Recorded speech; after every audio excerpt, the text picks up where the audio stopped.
please let me know, and I'll move to a different area. Um, but my name is Alex Melendrez. I am a current San Mateo County Democratic Party Central Committee member, and I recently got elected to the DNC. I've been active in the Democratic Party for a while, as Diana knows.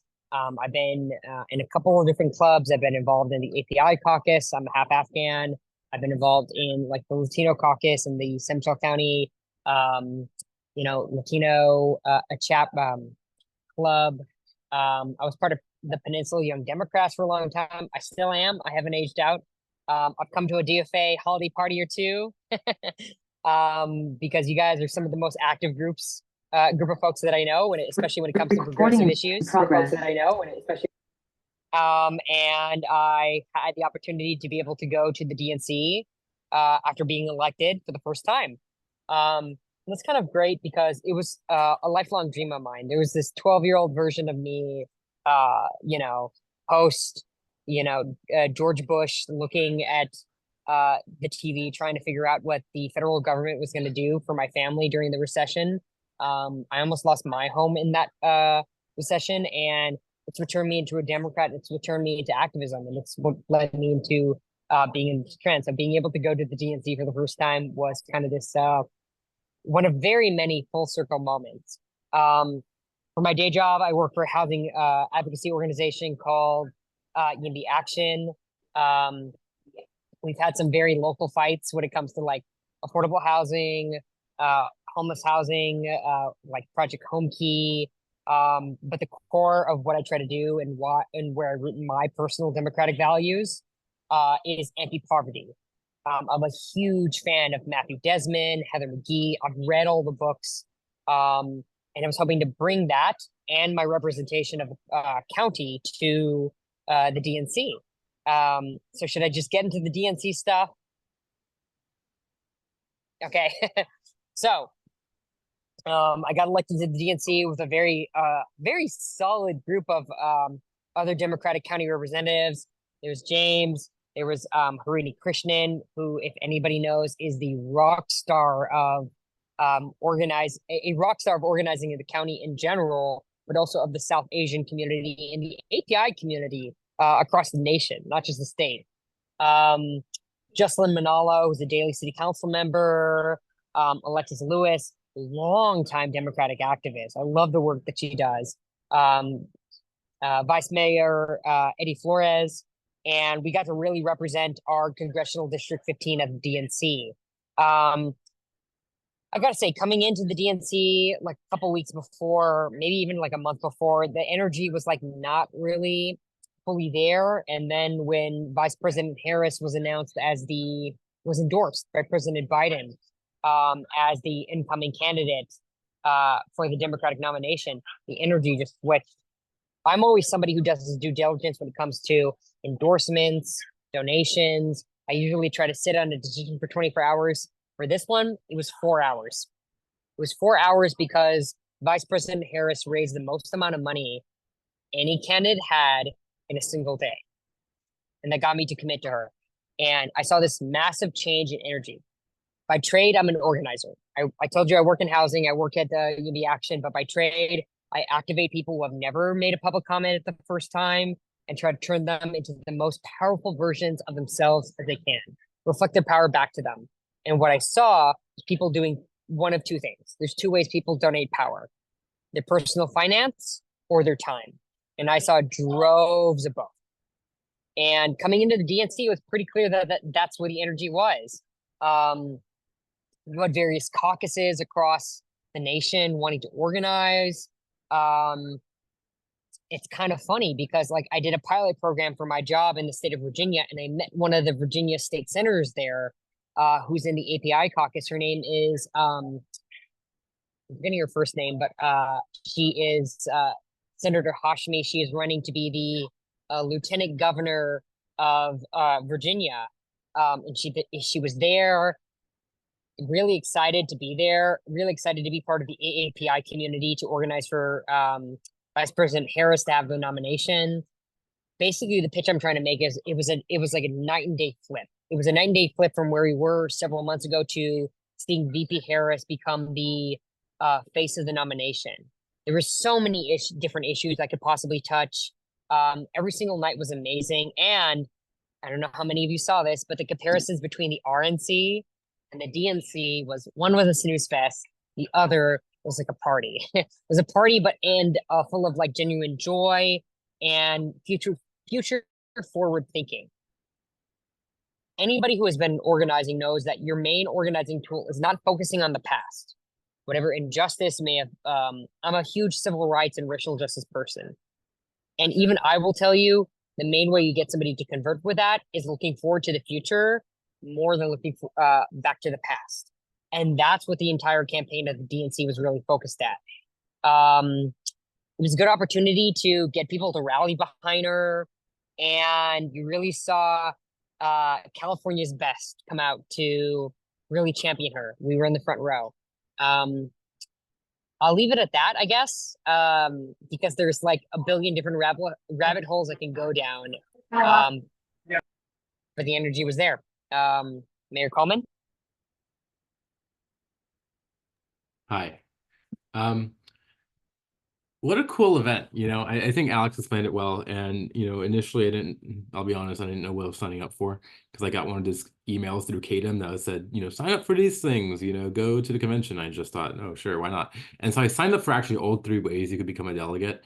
And I guess the first way, right, which is, you're on a ballot.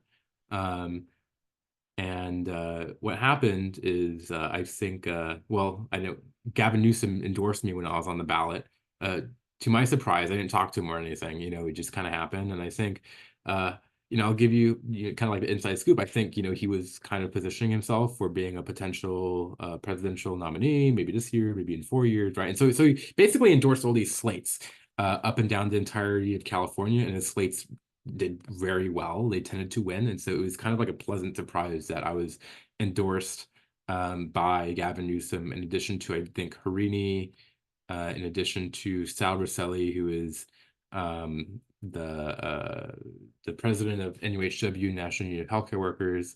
And so I think he was just kind of like endorsing kind of like the higher profile candidates in each of the congressional districts. So anyway, I win the election, and I thought I'd be out of a few $1,000s because going to convention is not cheap, right? You gotta get the hotel, you gotta get the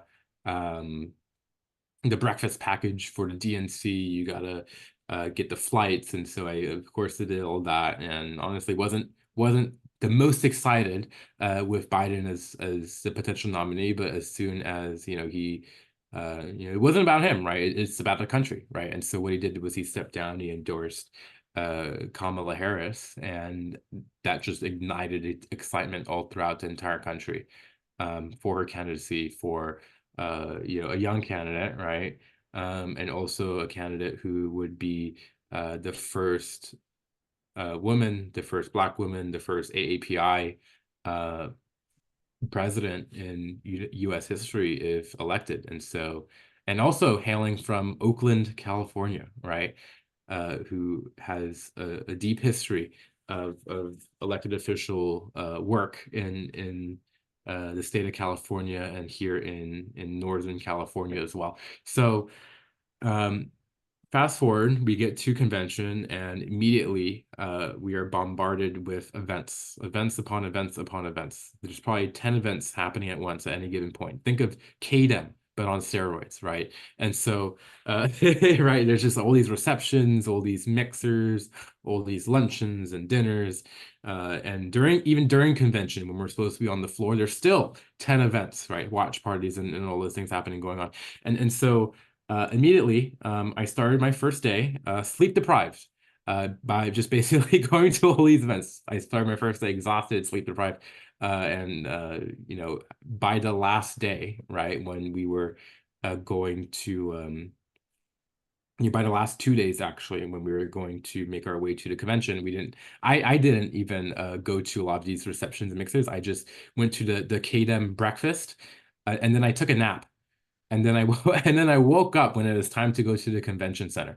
And so, very, very fun event. I tried to go to the events that were focused for the AAPI community, that were focused for the LGBTQ community, as the other communities I identify with.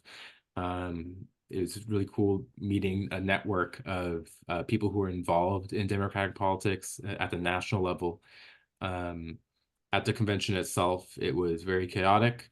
But I think, some of the speeches that really stood out was Tim Walz, was the Obamas, was, Kamala Harris herself.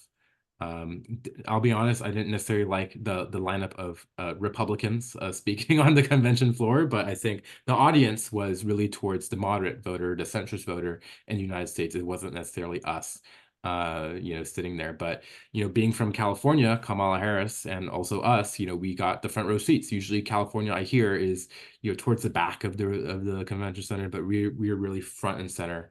At times, I actually had to rewatch Kamala Harris's speech because there was so much yelling and excitement going on the floor to where I couldn't hear what she was saying, and that just goes to show how much excitement there is for her, and the values that she stands for. So definitely a once in a lifetime experience. Glad I was there, and who knows, maybe I'll be there again. So yeah, any questions to me and Uh, Alex? I can add some additional comments onto that actually. So James gave a good perspective of what some of the reflections were of the some of the feelings in regards to other elected officials. I had the opportunity to talk to a lot of our California delegation, AG Bonta, Robert Garcia, Congress member Robert Garcia, and there was genuine excitement there. Like I could see it in their face. Like as an organizer, you're taught to like lean into and learn people's facial expressions and like deeper emotions beyond politics, and you could see it, and that's important. That's where a natural source of motivation is, and that's where people are willing to extend extra parts of their energy, money, dollars, time to make sure that something can happen. I gotta say, being on the floor was quite intense. There was a time, there was a significant amount of time where you also like you had to cut out from drinking water or using the bathroom, or you were not going to get back on the floor because the press would mob the alleyways, you know. Um, and it was just like it was a gamble. It was a gamble to be able to get back to your seat. Um, but you wanted to be there. You wanted to be there for every bit of excitement. It didn't matter how you were feeling. It didn't matter if you were tired. You wanted to see some of the speeches and the energy. I actually forgot to leave out some of the speeches that I was really impressed by. The union leader, I'm trying to remember his name, but he was the one who had like the Trump is a scab shirt. He really, he really ignited the room there. What were some of the other speeches? I'm trying to think of some of the speeches that were like great, and I wasn't expecting them to be. Um, yeah, I wasn't a fan of some of the Republicans, but Adam Kinzinger, like I'm just gonna be honest, like that was kind of funny to hear, like sure, whatever. But that was entertaining to hear all the ex-Republicans being like, yeah, this guy's terrible. Oh, and I think I forgot, both of us forgot like one of the biggest things there was the roll call. So anybody I'm sure many of you have seen like the DNC quite before, and the roll call is this like rigmarole of like presenting your state, um, saying that your state is committed to like X candidate. And in some versions in prior history, sometimes it was contentious, most of the times it was not. And this time it was a celebration of every single state's contribution to the Democratic Party in some sort of way. And you had some really like funny and entertaining moments. You had some celebrities pop out for individual states, and it like brought some genuine joy. The last thing I'll add here is, as a progressive growing up, as a progressive, somebody who's really focused on, like I've said, anti-poverty efforts, lifting people up, finding as many ways to like bring people out of poverty as possible. Like the whole notion of being like patriotic is kind of like kind of gets put to the side sometimes. And that's kind of what I saw was like a restoration of being I don't want to say proud of your country, but being patriotic. And the difference there, especially with some of the California crowd or some of the national crowd, is I think many of us here would agree our version of patriotism is not particularly, it's not just the pride we inherit, but this is Amanda Goring's quote, by the way. It's not just the pride we inherit, but it's the path we step into and how we choose to improve it or repair it. And that was on full display. That was in full display at the convention. I'm sure many of us are well versed in some of like maybe the past segregationist policies or how we're not good on healthcare or all these other things. But what was on full display is how we can move forward on that. And I really enjoy that. I love my country. I know it's fault, but I want to make it better for a reason. There's a reason why I do this. And that brought me a lot of joy personally, at least. All right, are you ready for some questions? Yeah. All right, Kaya, you're up first. Thank you. I guess this question is for both gentlemen, but we'll start with James. So of the names of people that we would recognize, national figures, I'm interested in the parties you went to. And because we all watched the convention, and so we saw the speeches, but of the national figures that you ran into during the week of parties and stuff, who surprised you the most in a favorable, who were you most impressed with on a personal level? People that we might know. And I'll just leave it at that. I went to the JB Pritzker party, and it was very cool, very, very cool. Because JB Pritzker, he's like a billionaire, right? He's just a rich guy, right? But he's also like very pro-union and very good for Illinois. And he was also like a big contender for being the VP, and I think in the future he could be on the ticket, because he is very good on like the working class issues, right? The bread and butter issues. And he had a party where John Legend was there, and I swear I saw John Legend perform like 3 times, just because of all the events that he was headlining and performing at. And so he was there, and what JB Pritzker's party is it was like they rented out this large performing arts space, and there was food and free drinks and free food and free dessert, and really loud music, and so that was cool. There's also like a California party at I forget what the venue was called, but for some reason they let me into the VIP section, even though they didn't let Alex. And I don't know how I got into the VIP section because I'm definitely not a VIP. But anyway, they let me in. And so, and my partner in too, who is definitely not a VIP. And so we just kind of like walked in, and it was like this very cool, like speakeasy, like very like antique couches. And it was just like this whole like Indian, like Buddhist, like very ethnic like furniture and decorations. Like it's just a very cool area that I wish Alex would have been there to experience, but unfortunately they didn't let him in. But who was there in the VIP area was like Matt Haney, Tony Atkins, Rob Bonta, like old like the VIPs from California. And so it's just and I assume big donors too, right? But very cool area. I've just a follow-up question. Who do you think is a rising star in the Democratic Party? You said JD's Pritzker. Any others that impress you? Like, oh wow, he's really articulate, or she's really articulate. I like the big Gretch. Yeah, so did I. Did you get to talk to her? No, I'm not cool enough.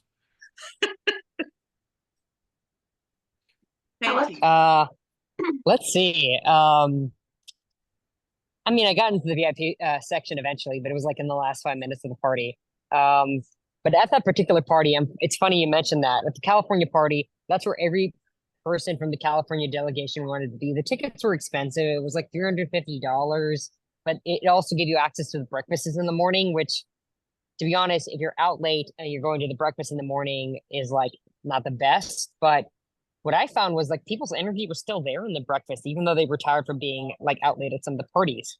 And those are the two things that I really saw, at least the California delegation really like stand out and be prideful. The second gentleman showed up to the California party, and he was having a good time there. So that was really interesting to watch. I actually ran into Congress member Mullen at the California party, and we had a decent 5-minute conversation. And he seemed really excited to be there. Apparently, you could tell the energy was there because this was a conversation I had with both Congressmember Mullen, I think Congressmember Garcia, and Assemblymember Haney, that a bunch of them, super last minute, caught the soonest flight they could from their legislative session to make sure that they could be here in any particular fashion at the California party. Because they wanted to be there to contribute to the rallying cry, the energy, that moment in particular time. And at least with Congressmember Mullen, he was he told me personally he was happy to see me and the rest of the congressional district representing our district in such a popular, spotlighted spotlight. Basically, he was proud that we were representing the district in a very national spotlight. To your question about who's a rising star, James focused on I think more of the national figures, which I'll put aside for a sec. But in the California sense, I'm going to take a step back. I would say Attorney General Ron Bonta, Lenny Kounalakis was. Oh wait, how am I? Oh my God, I'm feeling really embarrassed right now. Latifah. What's her name? She's running. Latifah! You already knew who I was going to say. I think every single person in the California delegation, especially for those in the Democratic delegation, the Bay Area delegation, were just amazed and happy to see Latifah Simon get a national level spotlight. And she killed it. She killed it on the national stage. She killed it in any venue or any speaking opportunity she got. So if you want to talk about a rising star, Latifah Simon is going to be one of the rising stars. I'll leave that at that. Excellent. I'm going to add to your talk about Pritzker. I happened to work for one of the Pritzker companies years back, and I walk by my boss's office, and he says, "Oh yeah, come on in." And there's this guy sitting in his office, and he looks like your next door neighbor that would be out, mowing the lawn. He wasn't dressed super or anything. Oh yeah, that was Mr. Pritzker. And that is totally the way that family works. They're all very down to earth, very easy to get to know. So I really loved hearing your comment, James. That was fabulous. All right, Marshall, you're up next. Yeah, thanks. It's great to hear, you're from the floor responses. And I think, James, you actually did allude to the fact that I obsessively watched most of it. A lot of it I had the good fortune to be able to tape it, so I didn't lose too much sleep. But anyway, you're totally right. I think when you pointed out that the Republicans that were there, they were not talking to you guys. They were talking to the national audience. And I thought they did a good job talking to the national audience. And I think it was really important for the national audience to get permission to get behind Kamala. My question is, some of my questions were answered about who contacted you from the national scene that you know. But what I'd like to know is, did any of the national people or even some of the rising local people talk to you, or others talk to you specifically about strategies that we should be using, that we need to focus on, especially things that you might not have considered before, to make sure that not only Kamala and Waltz win, but down ballot strategies other than the usual, texting, phoning, money? Do they talk strategy to you? I mean, I wouldn't say like super in-depth strategy. I think generally they wanted us to all be volunteers, right? Um, we're lucky to be in California and in deep blue San Mateo County. And much of our time can be used in like purple districts, right? It could be postcarding, it can be phone banking. You could literally take a bus to like Arizona, right? And knock some doors over there. I think the great thing about having a top of a ticket be very exciting for Democrats is you're going to see larger turnout because of that. And I think because of that, you're going to see larger turnout for a lot of these down ballot races too, which always spells good news for the Democratic Party. I also have my own answer to this. So on the Sunday before the delegation, there was a party for those who arrived prior to the DNC. It was like a DNC welcoming reception.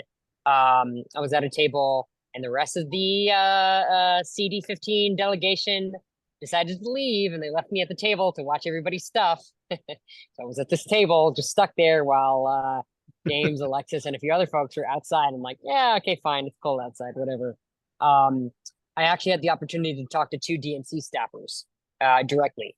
And, we had like a few different conversations about like the energy that was going on. And I'm going to be honest, I had like maybe 2 drinks at that point and decided to ask a very blunt question. And I didn't even tell you this about this, James. I decided to ask, like, what is one of the main things we could probably learn from the Hillary campaign in 2016? And I gave him a direct story of my younger sister who worked on both the Bernie campaign and the Hillary campaign. My younger sister, she has a bunch of battle scars from that campaign about people directly telling her, like, I don't think this, I'm not going to elect a woman president. And, it really affected her. That's like a different story for a different time. And I gave them that story, and one of the things that they told me, and this, I'm surprised I haven't mentioned this before, was that they're going to listen from the bottom up more, which I think was a very non-subtle. I don't know how to say this. It was a learning lesson from 2016 to be able to learn from the messaging on the ground and the things that they need to do. Particularly because one of them said, we don't have enough time to not listen to them. Like, we need to be able to take the feedback and adjust organizing where we see. At this point, I don't really know where that's at, but at the DNC, that was top of mind. And it particularly related to, and I followed up with a conversation. This is a huge topic that I think we haven't touched on yet, as it regards to the Israel-Palestine ceasefire stuff. And the reason why I bring that up is because in the AAPI community, it is kind of a divisive issue. It's a divisive issue across the Democratic Party. But with the main thing we're concerned about, and the reason why I brought this up to the DNC staffers, is the main reason we're all concerned. It's turnout, it's those who decide to vote, and it's those who come out. The main thing you're taught as an organizer is not to be able to convince people, it's to turn out your base. And we've seen that in Georgia. Georgia's my biggest example of that. You don't spend your time trying to convince the middle of the road voter. You turn out your base and get them to vote as much as possible. And there are both real concerns, but also real considerations in that. The South Asian community particularly is really, really focusing on turning out their base in areas where they have high population. And they do have high populations in significant swing states when it comes to Georgia, Michigan, I think Wisconsin. But they are, DNC staff at least is very well aware of where they need to turn out more, either to make up for some of where they've lost voters, particularly on this issue, and where they can pick up people based on representation, other issues, democratic development. Vice President Harris is not Latino, but I can tell you the Latino community is still very excited by VP Harris. So Yeah. Okay, great. Diana, you got the next question. So one, just loved having you guys with us tonight. This is so fun. So you raised the one observation about the Republican DNC conventions. And one of besides the fact that one convention is not allowed to use certain pieces of music, which the other had enormous performers from all over of all venues. And I mean, which was beyond amazing. But what was also just starkly the difference was the diversity. I mean, every corner, regardless of the state, the diversity was so, I don't know. I just really love that part. But my question is, what was the thing that of all the expectations as being there the first time, of all the expectations, what was the thing that surprised you the most? And what will you do differently the next time you go? What surprised me the most was, I've been to conventions before and I've been tired. I've never been this tired. And so what I would do is I'd plan to arrive a day early, so I could not be sleep deprived. And then just like pace myself more because again, the last 2 days I wasn't going to these luncheons. I was going to breakfast and then napping immediately after. So, and also being at convention and like clapping and paying attention and listening to 5-6 hours of speeches, that is also good, exhausting, more exhausting than you would think. So yeah. I'll give a similar kind of answer in that also exhausted. I did get there early, so I had some opportunity to rest. But assuming we don't know what Gavin Newsom's going to do, assuming that a California candidate is not going to be front and center for either the VP, position or, minus like, VP Harris makes it and then she decides to do another year, is spend more time at some of the events that happen outside of the main like convention like floor. Because here's the thing, a majority of the states are like in the side seats, and you can more easily be able to get to where your like seating is. It's like there's 3 states. I don't even remember who's next to us because we had the largest delegation, but there's like 3 states who are like on the floor of the convention, and you had to get there. I got there earlier than anybody else on the first day, and by the second, third, and fourth day, I was running late. You had to get there like an hour earlier, then an hour earlier, and an hour earlier. And it did kind of eat up some of the time that I would want to do, like, going to these events to not just like talk to people, but like compare notes, hear where the energy is at. Like some of the things that I did on the Sunday, like pre-delegation, welcoming reception was I talked to like, I'm not even kidding, literally 3 different state chairs for like heavily Republican leaning states. One of them was Wyoming. Another one was North Carolina, which that was interesting. And I don't remember what the third one was. It was Wyoming, North Carolina, and it was another rural state. But I wanted to compare notes on what their organizing strategy was. We're in a deep blue county. And one of the biggest things I could think is one of the biggest things we can learn, especially since we are a county that exports our energy, exports our democratic like power to other regions. We go to different states. I was part of the California delegation that went to Georgia in I think 2022 or 2023. I'm like losing track. To door knock for Warnock. And we export that energy, that extra capacity out there. I wanted to compare notes to be able to know what's the messaging, how do I approach this, how do we like win in different regions, and I wanted to spend more of my energy learning that. But California was front and center, so you kind of had to show up to all the California things. But that's if you are lucky enough to be a DNC delegate. I want to give some more general advice. I would say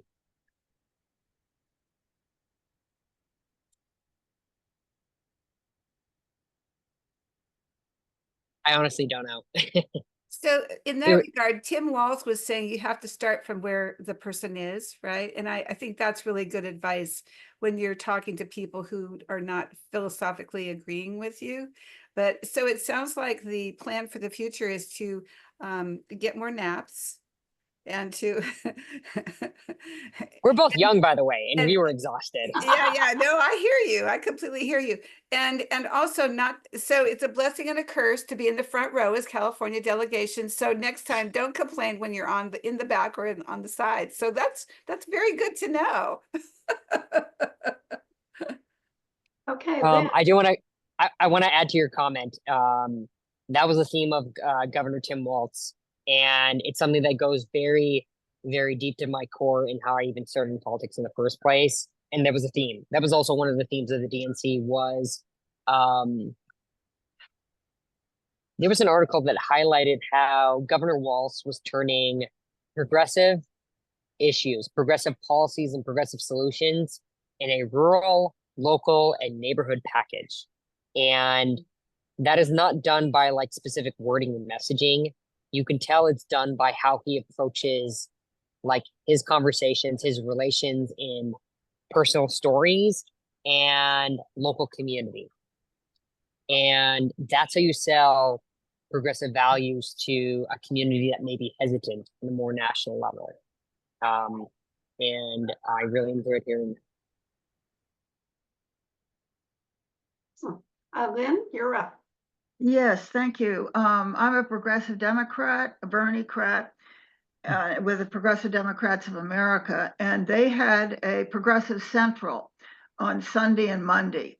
And all the top progressive candidates came, and there were panels on every topic, including Medicare for All, which I've been working on the last 22 years here in California. I love the diversity. Because I've been in politics, I recognize a lot of the California delegation, and the cameraman, I noticed, filmed the California people in the front a lot, which was great. And I was sorry about the Palestinian not being allowed to speak. I was upset about that.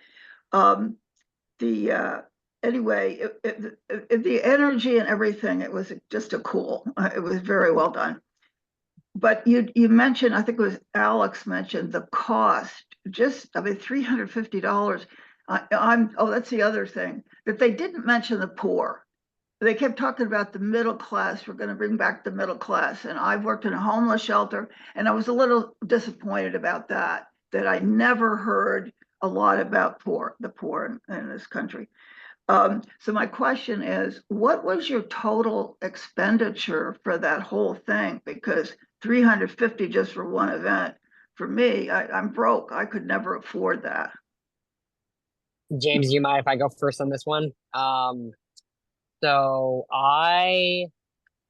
Diana knows this, but I go to the state Democratic Party functions and the state Democratic Party things a lot, especially as a representative of our county party at both the like general level and both the executive board level. And I need expense reimbursements. I'm a working professional, and even I need expense reimbursements. And it's a cost barrier. It disappoints me.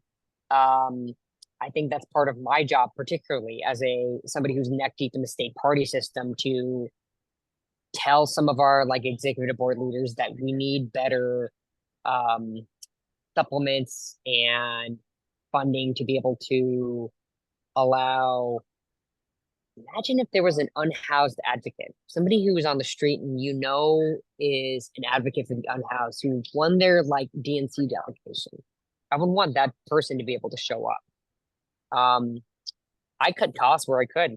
I stayed with one of my fellow housing activists, in their apartment. I had a guest room. And that was a pain in the ass because every morning after you were out late, I had to ride an e-bike on 4 hours of sleep to get to the California hotel because I didn't want to spend $350 a night or however much it was. James could tell me what the price is for the hotel.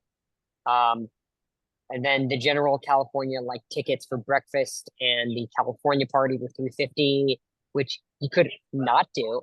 But I want to tell you, a majority of the California delegation would do, especially when you have a California candidate front and center. So it was quite a lot. When it comes to the state party delegations, the state party like executive boards, the state party convention, I've seen a lot of like logistical and dollar support for reimbursement, cost supplements. I didn't see any of that for the DNC, and that was kind of disappointing. So that's probably something I'm going to start advocating for in the future, as somebody who needs to have his costs, recouped sometimes for being a local representative at the state party level. So do you mind, so it's really great, Alex, that you were able to stay and we did have a few delegates who were able to stay in the homes or apartments of family members and other people. And I think that maybe the Democratic Party there had some opportunities for some. But so could you estimate what the airfare and convention expenses might be for someone who was looking at that in the future? I cut costs wherever I could, so I'm trying to do my best here. I used like airline points, but if I'm removing that, if I'm removing the airline points, I want to say it was at least $1,000, $350 for the tickets. Another $350 to maybe $400 for the airfare, and then another $300 for either miscellaneous costs, food, transportation, and any of the other things that you probably forget when you're traveling. And you didn't have hotel. Well, no, I didn't. So my costs were more around $700. How about you, James? Yeah, so the hotel is like 2,000, so just add 2,000 to that. I don't feel so bad for having to take that 10-minute commute in the morning anymore. Yeah. To be fair, I did split it with my partner, so half, but 2,000. But did you stay in the hotel? Yes. Yeah. So that adds up. Yeah. So I think if you're going and you're planning to pay for a hotel, and not have a roommate, probably 3,000 is what you're looking at. I could imagine too that it doesn't cost that this week. It cost that when the DNC was there. Well, I'm sure that added a little premium too. Were your meals included with the convention? No. No. No. Okay. Wow. Breakfast was. Well, actually, sorry. No, it wasn't included because that was part of the $350 package that the state party wanted you to have. When you went to like different events at the end of the day or in the middle of the day, like, most of them had free food. But when you're at the convention center, which is like 60% of your time, and it only increases as the convention goes on, no, you have to be able to buy the food at the convention center, and you're not even allowed to bring food on the floor. Some of us had to sneak in snacks into our bags. And what about like bag check? I mean, could you actually carry a bag onto the floor? Surprisingly, yeah. Surprisingly, it wasn't that hard. I brought a ton of snacks. I brought water bottle. You couldn't bring any glass, so it had to be like a plastic water bottle. So, had to get all those microplastics in my system. But yeah, you could. Surprisingly, the security, I think because of the multi-layer level of security, it wasn't like the security wasn't that rough on you. You just had to go through a few different iterations of it.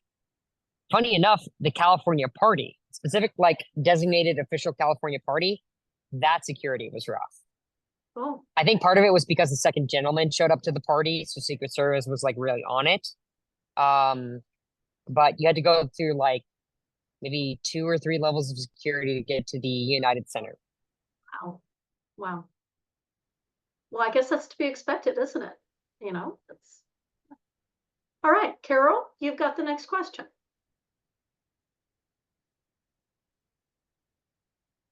Thank you, both Alex and James. I have two questions. One is, don't the AAPI people know that if they vote for the other guy, everything in that Middle East will be worse than it is now?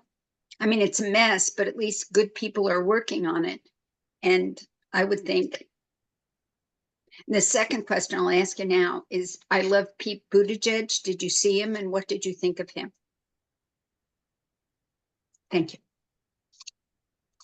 I do want to double tap on what James said, or somebody else said in this meeting. Is I was also disappointed that the Palestinian speaker didn't speak. But a lot of folks who are organizing with the AAPI community do recognize that. And that's where I'm focusing my energy on. I'm somebody who has been a long-term supporter of the Palestinian cause at the state Democratic Party level. And at least I recognize the difference between somebody who is a bad faith operator versus a good faith operator, even if you can't always agree with the good faith operator. It's like, I hate to say it, but it's literally black and white sometimes. The thing is, if you are a Palestinian voter, if you have some personal family in this, like, it doesn't matter what kind of black and white issue you're bringing, black and white, like, stark contrast you're bringing, your personal family, your personal relationship to this kind of stuff is going to be more front and center than what you see in the dynamic. And so those of us who want to be able to try to engage, like, the broadest AAPI community in the Democratic Party to make sure she's elected, to make sure we can get a ceasefire and peace in the Middle East, you have to be able to sell that message. But you have to be able to understand that that's not where somebody is going to inherently come from. It's no different from somebody in poverty, or somebody who is unhoused, asking them to trying to show up to a, meeting for a homeless shelter, and they don't even know where they're going to sleep at night. Do you really expect them to show up? Probably not, even if they're supportive. Personal stability always comes first in that kind of instance. And that applies to also personal stability in your family too. Oh, Pete Buttigieg. Yeah, we saw him. He was great. We saw him twice, actually. He presented at one of the California breakfasts, and then on the national stage.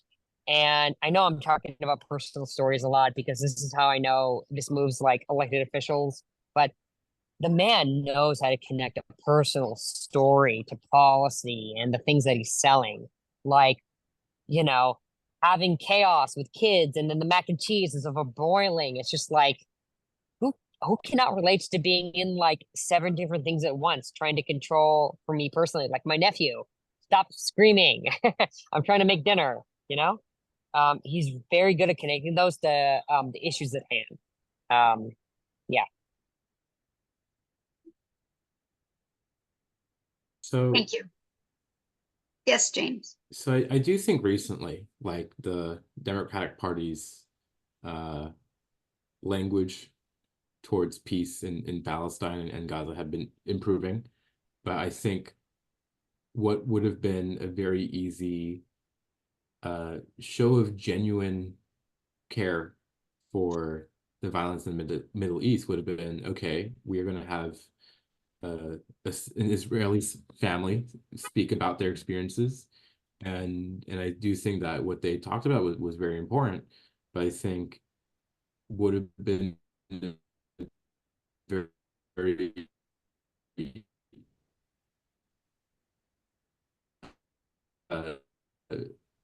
good gesture to the convention center would have been to allow a Palestinian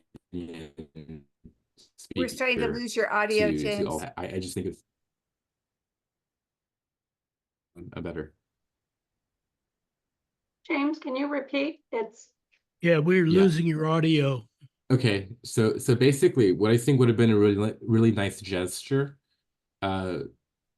would have been to allow a Palestinian to speak, just like they had allowed an Israeli family to speak about their experiences and their suffering. And I don't think that is particularly controversial to allow a family to explain their experiences and their suffering, especially when the person that the uncommitted group was pushing for was literally a state representative from Georgia who was Palestinian elected. Like, is that person going to go to the stage and do something weird? No, like that is literally a longtime Democratic state rep in Georgia, right? It's it would have been a very kind gesture to do so. But I think what you really have to look at is like you have, when your entire family is being bombed and you see both parties complicit in the bombing of your families. Of course, Trump would be worse when it comes to peace in the Middle East, but you have to offer an actual difference. And I think what the difference would be an arms embargo of weapons to Israel unless they change their course of action. Because right now what we're seeing is the Israeli people want a ceasefire. The Palestinian people, of course, want a ceasefire, but who is not allowing for there to be an actual deal in the exchange of hostages for a permanent ceasefire? That is Netanyahu, right? It's him, his fascist government, who does not have any interest in actual peace, but has more interest in maintaining power and the status quo in Israel. And it's a massive shame. And it's a massive violation of human rights. There are war crimes being committed left and right, right?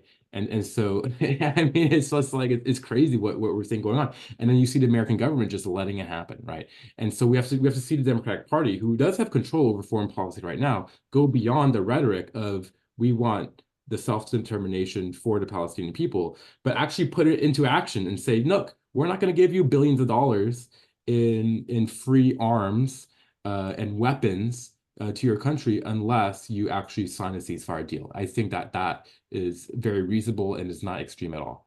And so, I would hope that would happen, right? And I forget what the second part of your question was. Pete Buttigieg.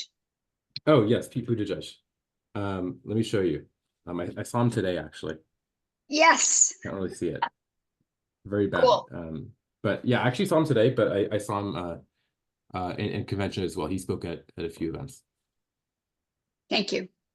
Wonderful. Diana, you got another question, or are we? Oh, Elsa, you're muted. There you go. Thanks. I keep taking notes on this. We give Israel $3.2 billion a year. We have clout. The rest of Europe and so many other countries are blown away by what we are continuing to do. I couldn't agree more with James that was a missed opportunity. So two things, and I do have a question. One is that the costs I'm hearing about from you, James, are appalling, and Alex. And I was a delegate in 2016. It was nothing like that at all. The hotel was the one expensive part, but not $2,000. And at the very end, Bernie, having fundraised a lot, actually was able to pay for our hotel rooms. And I was just stunned. I was Carol Dorskin's roommate. That was just such a gift. But there was nothing like this. And I think the whole campaign is drowning us in fundraising, more so than we've ever seen. And one of the reasons, or the reason, is my sister lives in Pennsylvania. It's where I grew up. There are 50 offices that they've opened there, 50. We've never seen anything like that before. And granted, one of the two biggest deal swing states. But so my question is, in 2020, Warnock and Ossoff came here and for a fundraiser, and I was lucky enough to go. And it was small enough too that you could they were really chummy back and forth. And a lot of the people there said, well, when can I fly there to canvass? Where do we go in order to fly there and canvass? And Warnock very judiciously, gently said, please don't come. Please fund us. Please phone bank. Please write those cards, text like mad. We who look like Georgia and sound like Georgia need to be the ones who are knocking on those doors. Please California ATM fund us. So I was just, I can picture that for Georgia, which is in a scary situation right now. But I just wonder whether any of you heard any of that kind of thing when Marshall asked about what's the strategy, or was there anything new in strategy? Did you hear anything about do it here but not there? The answer is probably no, but Not as much as I heard during the Warnock race. Elsa, I definitely heard that quite a bit. When I went to when I actually personally went to Georgia to door knock, the districts that they sent us to specifically from the California delegation were areas where they specifically pinpointed that would be how should I say this? The most receptive to somebody from out of state receiving somebody at their door. And it was very apparent that that was, very specific. Hmm. I didn't hear any of that, but I think most of that was just because of the short time frame of switching between President Biden and Vice President Harris and trying to revitalize that kind of energy for the party. So I don't know. I would be shocked if that lesson was not learned from the Georgia race. Since we basically turned Georgia into a purple state. 2020. Say that again. 2020, where the 19 NAACP chapters and the Brennan Center gave Reclaim Our Vote, Center for Common Ground, credit for bringing in all those increasing Black votes and pushing Biden and the two senators over the edge. Notice I just had to say that. That's pretty cool. Doesn't that tie into the thing I said earlier about turning out your base more than trying to completely. Well, registering them and then turning them out and doing it in areas where they're not even registered. No, and Dems are infamous for thinking, oh, my vote doesn't count, way more than the Republicans. Yeah. So it's all about that last month too. Thanks. James, anything you heard at all or no? Can you repeat the question? Sorry. Oh, sorry. Did you hear anything about here's where we need you to be canvassing, and here's where we'd rather have you remotely be working on the campaign? Not really, but I did look at some electoral college mathematicians, and they say that we need to win one of Georgia, North Carolina, or Pennsylvania. And when you look at where the money's being spent, it's Georgia, Pennsylvania, and North Carolina on both sides of, both Democrats and Republicans throwing in tens of millions of dollars. So that's where it, of course, the other swing states, needs investment, but I'd say one of those three would make a lot of sense. A CNN poll came out today that said it was actually down to Pennsylvania and Georgia, and they needed both of them to win. That they've got the others, but I don't think it didn't mention North Carolina. And we look like Pennsylvania. We who are amazingly white, except James, we need Pennsylvania. So find a friend who lives there so you don't have to pay a hotel bill. Thank you so much, guys. This has been amazing. And Kaya, do you have one last question? Well, I just want to take advantage of the brain trust here. So this is not, this is of course to James and Alex, but also to all the other smart people on this call. So I don't myself have time to do anything on the national level like my sister is, where she's, driving to Arizona and she speaks Spanish and she's going door to door, strategically deployed, and all my neighbors who are writing those letters and stuff, and being directed by strategic people who know what they're doing. But I don't have time to do any of that. So what do you guys recommend? A friend of mine who's smart said, well, send money. That's what I do. And I don't have big money or anything, but what's a smart strategic way to help Kamala win, to help the Democrats win the state, the Senate, the Congress, and the presidency? Where could I put my frugal little money? Any thoughts? I think your time is actually more valuable than, well, I'm I gonna don't speak to the have time it. aspect. I don't have time. Wow, No. wow, Okay. council member, you don't have time? Council member from the city of Redwood City? I don't have time to go to Arizona or Pennsylvania or Nevada. Right. But I was joking. I was remotely. joking because you're a Okay. council member. Okay, sorry. What about an hour at a virtual phone bank? That's what I do, phone banking. Okay, so You my would be question is money. That's my question. Where do I send my money? I would say max out Yeah. to the Kamala Harris campaign.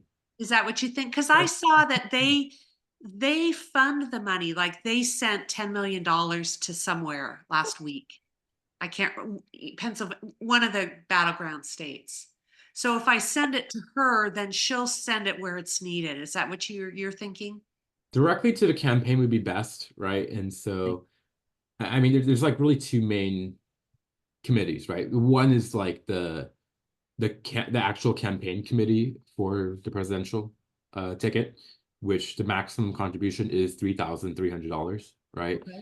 And the other portion would be like the national party, which there is no, it's a party, right? So there's no contribution limit. And so when you see these ticketed events and the ticket is like, I don't know, $50,000, chances are you're not giving to the Kamala Harris ticket, you're giving it to the party. So give to Kamala. Okay. I like that. And anyone else have thoughts? I have to interrupt. I'm sorry, I have to get going soon. So can I use this opportunity to give some final comments? I want to do one final one. Hang on. I wanted to show this marvelous picture of you guys, our San Mateo County delegation. And you guys, I'm taking this was probably early. Was this Sunday? Yes, it was. Wonderful. The lighting. And then those big Oh, smiles. I'm looking at that going, you're not tired yet. it might have been like one of the top 3 photos I think I took or was in. Yeah. Well, and Alex, I just want to say thank you so much for joining us tonight. It was really a pleasure. We can keep going for a minute, but I really want to say thank you and keep us posted because we want to hear what else you guys are up to too.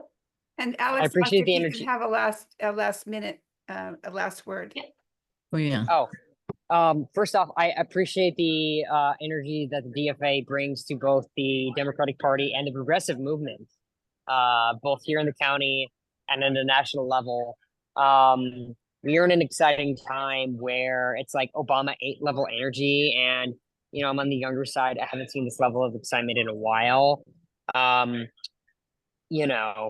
It's not like let's get involved like a couple weeks from now. It's like right now. If you have opportunity to get into a phone bank tomorrow, tonight, Saturday, we're at the wire right now. We weren't given a lot of time to be able to like adjust to this flip, and we have to activate our own energy to be able to make sure that we elect somebody that won't destroy our democracy, but somebody we're generally excited about.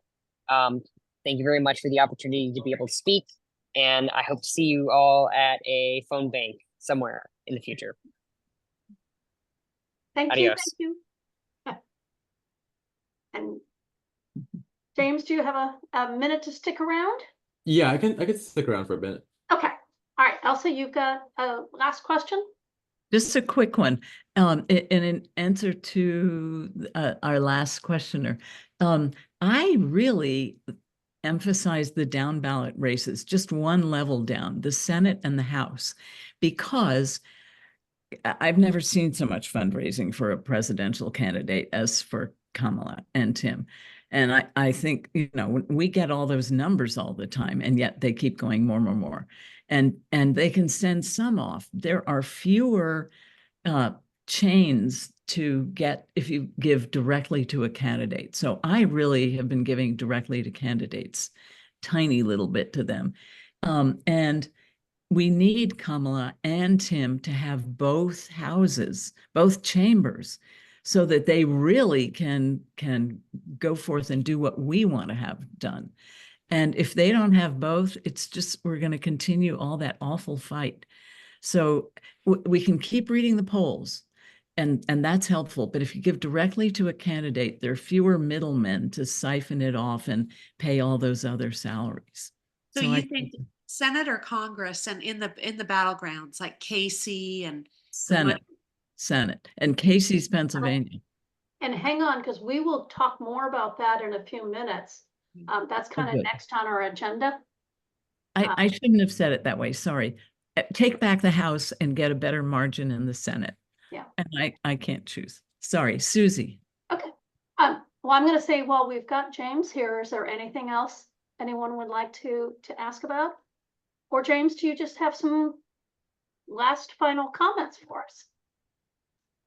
I think we touched on a lot of things. Had a fun time. Definitely would go again. Good. I was going to ask that. Yeah. And we'll see how it shakes out in November. I'm optimistic. I'm cautiously optimistic. Good. Anybody else? James, do you want to put any? Oh, I'm so sorry. Go ahead. James, do you want to put any things in about how to sign up for those phone banks? We all have BAC and stuff like that, and we've got the DCC. But if there are any things James is also running everybody. If there are any things you especially like us to know about, you could just put it in the chat. You mean for me, for my campaign, or for like other campaigns? You are one option, but anything else you're really working on, like Phoebe and people like that. Yeah, just put it in the chat. We do that all the time. You're welcome to put something about your campaign in the chat as well. That's all. Before you leave, in other words. Yeah. Well, and we'll kind of roll then over into talking on our next topic is, what can we all do? How can we get involved? And in the newsletter, I put the link. We've even got it up on our website now. This is all the recommendations coming out of our elections task force. And so these are the key races that Marshall and his team have researched, are recommending to send funds to. Also, if there are things that are, postcarding, we've got a number of links up there. And I actually, let me go ahead and, okay, share. Here's a local way that if you want to get involved.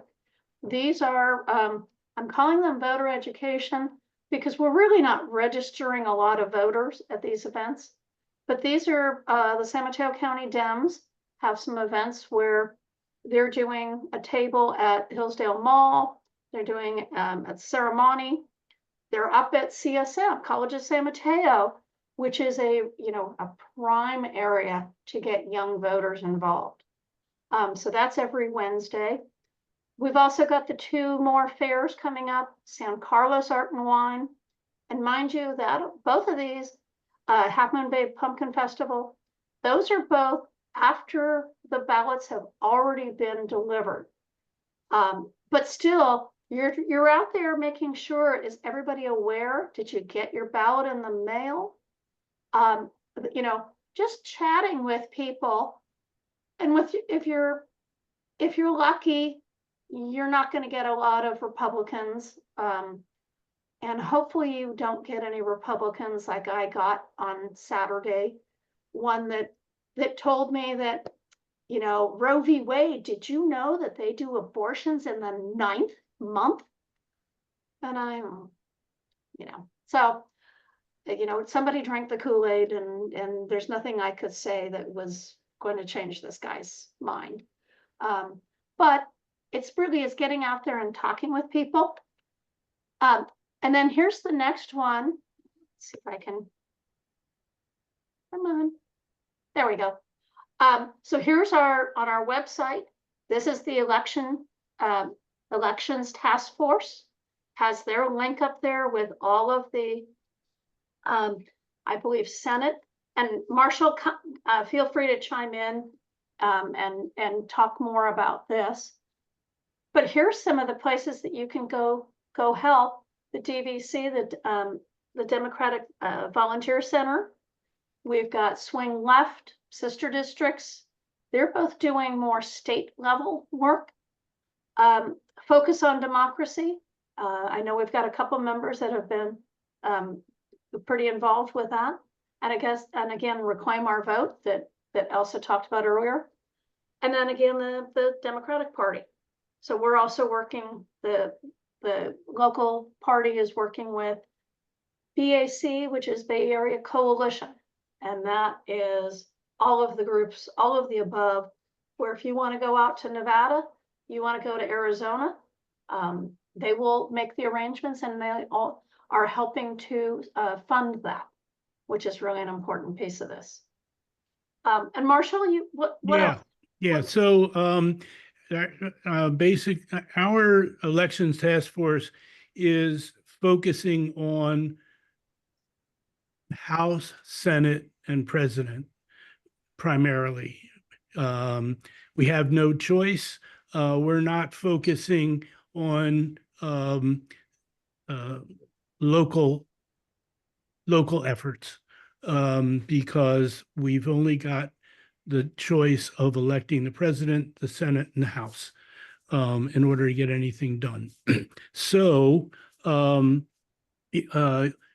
you and Elsa and James and Alex have already pretty much covered the funding issue. And the funding, I think it's fair to say for the elections task force that the feeling is that if you target the efforts of the groups that are up on the screen right now, those groups are targeting key swing state districts and key swing states. And so the efforts that you do in all of those is really quite strategic. And the same thing with money. If you give money to Harris, it's going to be strategically used in swing states largely. And of course, to make sure that the other states stay in line. And so that is our key focus. And so for every one of the senators, we are asking if you can donate, and obviously to Harris's campaign, but to every one of the senators, and especially those that are really have a good chance but are in trouble, like Tester in Montana, and of course, Brown in Ohio, and also we've got to win Arizona, Michigan, Nevada, Texas, Florida, and Florida has a good chance. So we're asking people to focus on individual senators because they know what to do in their states.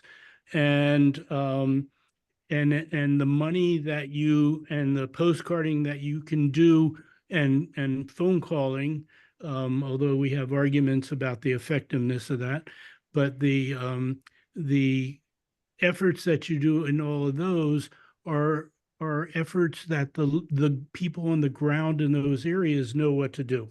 So it's basically, I'm reiterating what has been said. And there are some key rising stars that haven't gotten much mention, but are really important. For example, the Senate race in Maryland with also Brooks, who is a fantastic candidate, needs support too. Even in West Virginia, Glenn Elliott might even, need some support. So it's strategic. You send your money to the national, it's going to be spent strategically. If you send money to the local campaigns, it's going to be done strategically. That's basically, I think, the bottom line. Elsa,